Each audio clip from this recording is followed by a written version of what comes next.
Samayim, langit dengan akhiran im, yod mem, mayim, air, panim, wajah, akhiran im, yod mem, itu juga tata bahasanya jamak tunggal. Boleh nggak Pak Albert ini kasih penjelasan ke saya, contohnya seperti panim, wajah, itu jamak. Apanya yang jamak? Itu kata benda non persona.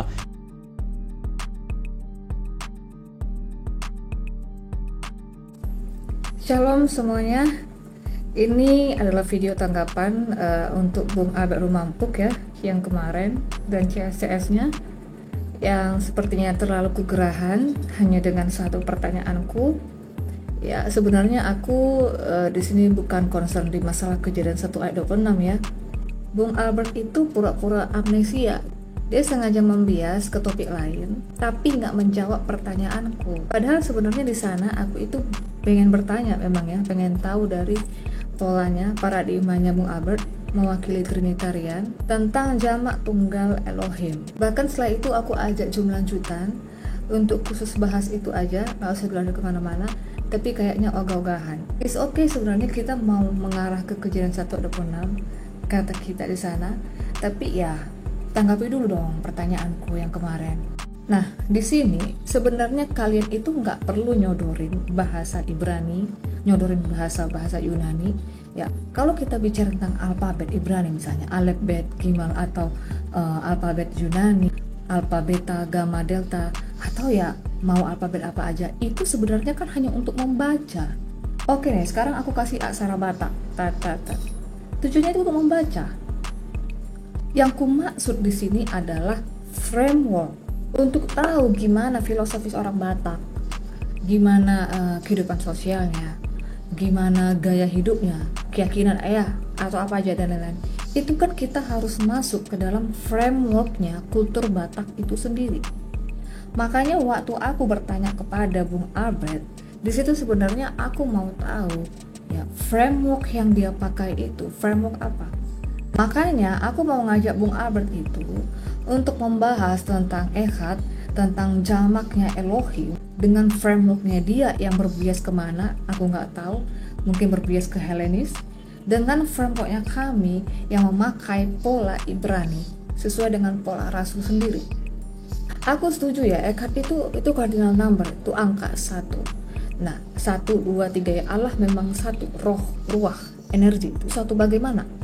Aku menyebutnya satu yang omni. Nah, kalau Bung Albert menyatakan ada kesatuan komponen-komponen dalam diri Elohim, oke. Kembali, lalu aku bilang gimana dengan panim? Kesatuan apa? Wajah. Langit dibuat tata bahasanya itu jamak tunggal. Kesatuan apa? Tentang langit, mayim, air.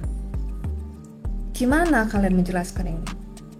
Apa panem wajahnya ada 3? Lalu gimana juga dengan Keluaran 7 ayat 1 itu Elohim ini juga mengacu kepada seorang Musa. Nah ini aku sering nanya ya, kalau ada masukan yang berpengaruh ke kognitifku silakan aja. Tunggu dulu, agak jatuh-jatuh nih. Apakah Musa kesatuan dari pribadi-pribadi atau gimana?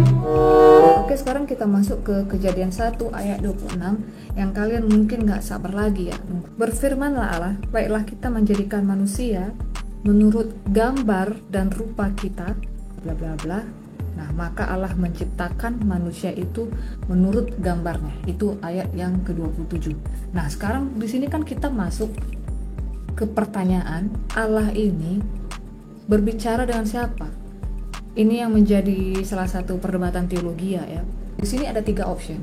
Yang pertama, Elohim itu berada di dalam sidang ilahi dan Allah bicara ke malaikat. Kedua, ini dari versiku dan didukung oleh beberapa orang dan juga termasuk ada teolog atau pendeta. Yang kedua, Allah ada di sidang ilahi dan di divine council atau di antara Bani Elohim, para malaikat, tetapi Allah bukan bicara ke malaikat. Nah, option yang ketiga ini dari pihak Trinitas.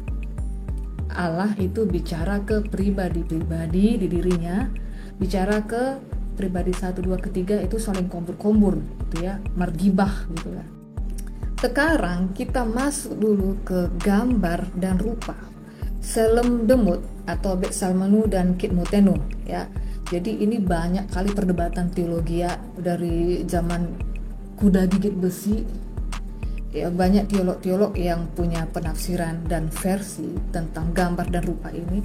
Bahkan bapak-bapak gereja sendiri pun itu punya versi-versi sendiri tentang apa sih yang dimaksud dengan gambar dan rupa ini. Nah, salem itu gambar, kalau demut itu seperti rupa, kemiripan, konkret, bisa seperti bayangan, model, bentuk. Aku sederhanakan gini ya. Salem itu seperti suatu peta yang memiliki bentuk patron. Jadi peta itu tinggal ikut patronnya. Jadi misalnya kayak orang mau jahit baju, dia buat dulu patronnya. Demut itu ada gambar yang modelnya itu harus ikut bentuk pertama. Bentukannya ini itu harus setipe, harus mirip, harus serupa dengan semuanya. Ibarat gini ya, kalau misalnya nih ya, ada yang membuat patung aku, ada yang membuat replika aku. Nah, kalau misalnya rambutku panjang, ya nggak mungkin rambutku dibuat mohawk atau cepak. Kalau misalnya mataku agak sipit, nggak mungkin dibuat mataku agak belok, ya kan? Kalau misalnya lubang hidungku 2 kayak gini dibentuk ya, nggak mungkin dibuat lubang hidungku 1. Jadi itu replikanya tuh harus benar-benar mirip. Kalian pasti tahu dengan Madame Tussauds. Nah ini, kira-kira tuh kayak gini lah. Jadi emang benar-benar tuh replika. Jadi bentuknya ini, rupanya ini, gambarnya ini harus seperti model yang pertama. Itu Salem Demut. Jadi Adam itu benar-benar gambar, rupa atau bayangan atau replikanya itu Elohim. Ada pertanyaan anti mainstream. Jadi Elohim Allah juga punya penis? Sebenarnya aku nggak mau masuk ke situ. Tapi kalau misalnya dibilang ada, bisa jadi ada. Why not? Mungkin di Alkitab itu nggak banyak tercatat semua ya, nggak tersingkap semua. Tapi kalau di literatur Yahudi, mereka itu percaya kalau yang namanya malaikat itu bisa membentuk kelaminnya sendiri. Nah, tapi terserah mau terima atau enggak. Tapi kalau misalnya dari aku bilang, ya bisa aja. Kenapa? Ya bisa aja untuk menunjukkan toh nanti ke depannya dalam nubuatan dia juga datang di dalam gender laki-laki kok. Gitu. Tapi ini gak usah dibahas terlalu jauh. Karena gak semua audiens itu bisa diajak untuk masuk bahasan-bahasan topik yang anti mainstream ya. Arti Adam sendiri itu rupa Allah, rupa Elohim dari tanah. Berarti ini udah jadi Adam nih ya, udah jadi bentuk kepala, tubuhnya itu shape ya, shape itu bentuk, ada kepala, bentuk tangannya kedua, ada kaki. Jadilah Adam plek, dibilang ini segambar dengan Elohim, sepertilah bentukannya. Berarti pada saat itu, di timing itu, Elohim Allah sedang berada di dalam bentuk antropomorfisnya atau bentuk manusia. Maka jadilah Adam seperti ini plek. Kan replika.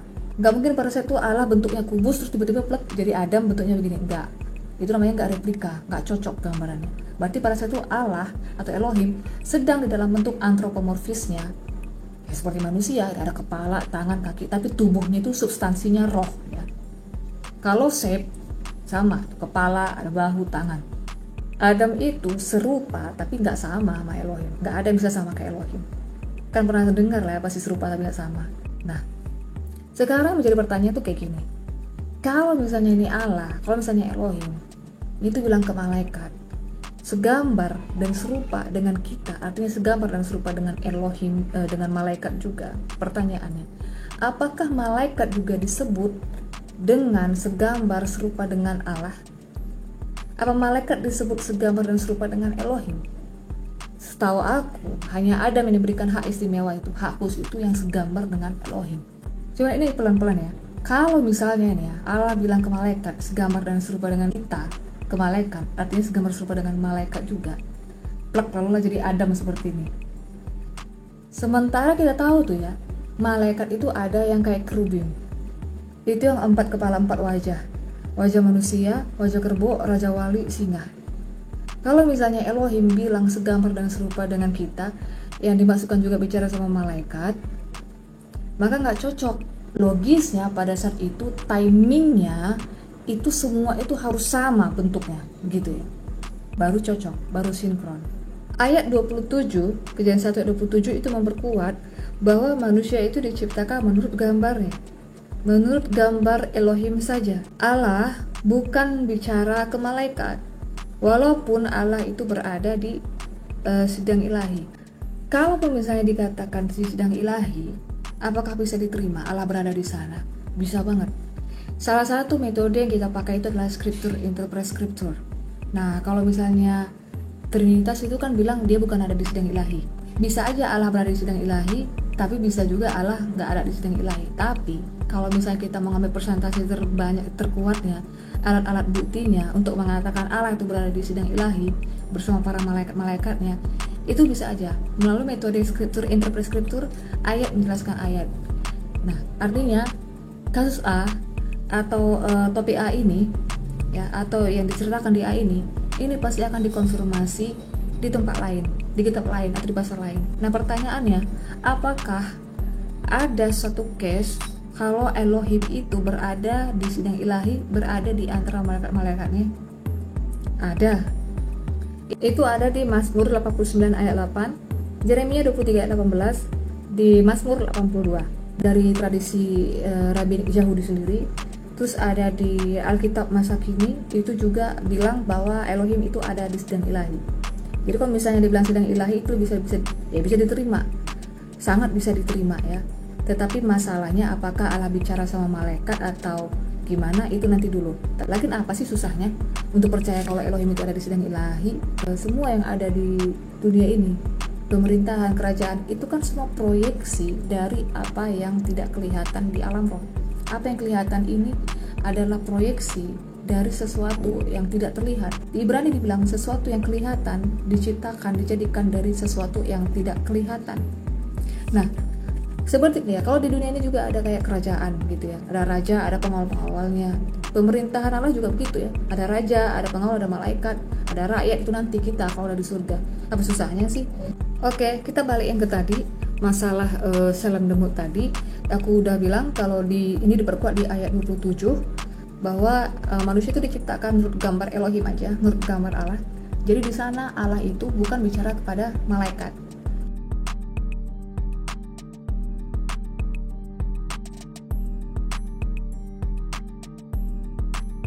Sekarang kita masuk ke bahasan tentang asah atau naaseh ya, Vayomer Elohim naaseh. Nah, ini naaseh ini dari kata asah ya, jadi ada konjugasi, ada perubahan kata kerja gitu, makanya jadi naaseh. Itu aja intinya, selebihnya ya bisa cari sendiri aja lah gitu, biar nggak kepanjangan. Subjeknya ini, si Allah ini dipersepsikan jamak, ingat ya, hanya dipersepsikan. Gitu juga dengan kitmutenu atau demut, seperti rupa kita. Ini juga orang pertama plural. Kata naaseh ya, kata nun di situ itu menunjukkan kata kerja untuk subjek yang plural. Sekarang pertanyaannya begini, kenapa digambarkan orang pertama itu plural? Kenapa digambarkan Elohim itu jamak? Musa sebagai penulis kitab, dari posisi Musa ya, si penulis ini dia menulis naaseh. Tadi di bahasan sebelumnya aku sudah bahas di sana Elohim itu nggak bicara ke malaikat. Kalaulah maksudnya Elohim Allah walaupun berada di sidang ilahi nggak bicara sama malaikat, dan itu sudah dikuatkan di Kejadian 1 ayat 27 bahwa manusia dibilang hanya segambar dengan dia, artinya apa? Trinitarian itu sebenarnya sedikit lagi itu udah hampir benar. Allah bicara ke pribadinya, bukan Allah bicara ke pribadi-pribadinya. Nah, Trinitarian karena sudah terbrandbus, sudah agak terasimilasi dengan Helenis, dengan pagan, akhirnya yang ditafsirkan di sana adalah Elohim itu bicara dengan pribadi-pribadinya. Salah, tapi Elohim bicara ke dirinya sendiri, God self. Nah, aku mau tanya, kalau misalnya Trinitarian menafsirkan di sana Elohim Allah bicara ke pribadi-pribadinya, ada pribadi 1, 2, 3 di sana saling gibah-gibah, saling kombur-kombur, di pasal mana atau di ayat mana, di kitab mana ini terkonfirmasi? Kalau dari posisi si Musa menulis marilah kita, kalau dari posisinya Elohim, kalau dialihkan bahasanya, dia ini bunyinya begini, baiklah kujadikan manusia menurut gambar rupaku. Itu dari posisi Elohim, dari posisi Allah, Tuhan, Yahweh. Tidak ada kata kita, tetapi ku. Nah, sekarang pertanyaannya, kenapa Musa menggunakan kata Naaseh itu dari posisi dia? Kenapa pakai kalimat marilah kita? Kenapa itu Elohim, Yahweh atau Yah atau Yehova itu digambarkan dengan jamak plural? Nah, di sini yang menjadi problemnya, kita itu sering sekali menakar sastra Ibrani dengan patronnya Indonesia. Penulisan Alkitab itu nggak lepas dari historis dari penulisnya, latar belakang budaya. Sebenarnya di Zoom kemarin tim aku Ito Juruan Sinaga dengan Bung Albert itu sudah menjawab. Karena kita pun banyak di dalam pertaburan bahasa yang memang dipengaruhi oleh suasana sosial dan sipil. Itu masalah bahasa budaya, ya emang benar. Musa itu kan orang Ibrani, pemahaman orang Ibrani itu. Kenapa Elohim, kenapa Yah itu digambarkan jamak, itu dipersepsikan aja ya. Itu nggak ada hubungannya dengan jamak-jamak pribadi. Tapi itu hanya bicara tentang plural majesty, tentang jamak agungnya Elohim, Jehovah. Jadi kalau orang Israel itu orangnya tuh nggak mau ribet gitu ya. Allah itu mau jadi apa, mau jadi segala macam, mau tiang awan, mau tiang api, mau manifest jadi apa, mau gimana juga. Itu nggak urus itu masalah kayak gitu. Yang penting Allah itu tetap satu. Ada yang namanya nosisme. Nosisme ini adalah penyebutan untuk diri kita dalam bentuk kata ganti orang pertama jamak. Di sastra Arab pun ada. Allah ada menggunakan kata kami, nahnu. Apa di sana jamaknya jamak pribadi? Kita tahu Islam itu tauhid garis keras. Nah tapi juga ada satu ya, kita juga jangan terjebak di subsequent meaning fallacy. Artinya ada satu kata terus kita pukul rata, di tempat lain pun artinya begitu. Ya nggak juga. Selain kita ngelihat teks ya, kita juga harus ngelihat konteksnya. Contohnya misalnya kayak di Kejadian 3 ada kata Allah, mereka menjadi salah satu dari kita. Lihat teks, lihat juga konteks. Trinitas, formula Trinitas itu munculnya kapan? Formula Trinitas itu munculnya di abad 2, abad 3 di Ketok Palu di Nikea, yang sebelah terjun bebas bilang semua nabi-nabi di dalam Alkitab, semua nabi-nabi itu adalah Islam. Bukan Nabi Adam dan lain-lain, semua itu Nabi Islam. Nah, Trinitas itu terjun bebas. Di Kejadian pun katanya sudah ada Trinitas. Nggak usah capek-capek mengais-ngais Alkitab hanya untuk mengokohkan doktrin Trinitas. Semua itu tumbang kok. 3 pilar yang mengokohkan Trinitas, Kejadian 1:26, Matius 24:19, Joinong 1 Yohanes 5, semua itu sudah tumbang. Oke, saudaraku no Eda Modotekimas, aku akan segera kembali, tapi nanti di next ya, aku akan ngangkat satu topik. Salah satunya adalah lambang atau simbol Trinitas, Triquetra, yang merupakan simbol pagan.